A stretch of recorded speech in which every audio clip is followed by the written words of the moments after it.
Good afternoon mga kakikoy ko. Nandito na naman si Koy.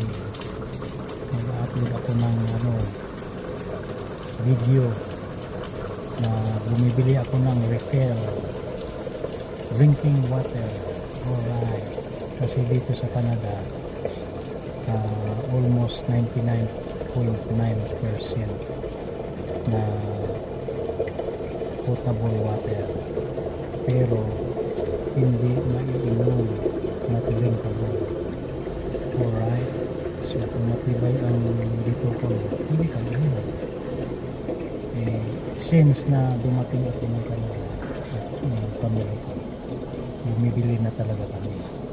Ang presyo niyan ay $2.99 Canadian dollar. So kung pira sa Pilipinas ay nasa 120. 18.9 liters yan mga kakiboy. Take note 18.9 liters. Alright. So keep on watching mga kakiboy ko. Alright. If you are new to my channel, please don't forget to subscribe. Kiko YouTube TV. Thank you. Bye. Habang nag-edit na pala ako nito si Charlie Boy. Alright. Bali, pangatlong buti ko na yan. Nung una, pangalawa, hindi ko binidyo. Yan lang ang binidyo ko. Alright.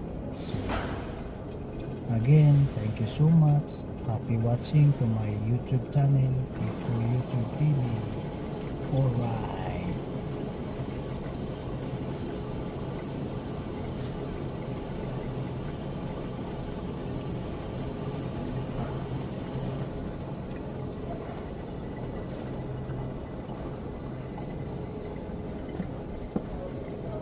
Nangangalay na yung kamay ko sa kaka-press nito. Tagal mga kakikoy ko. Kasi sinasanitize niya muna, no? Or mini-mineralize. Alright.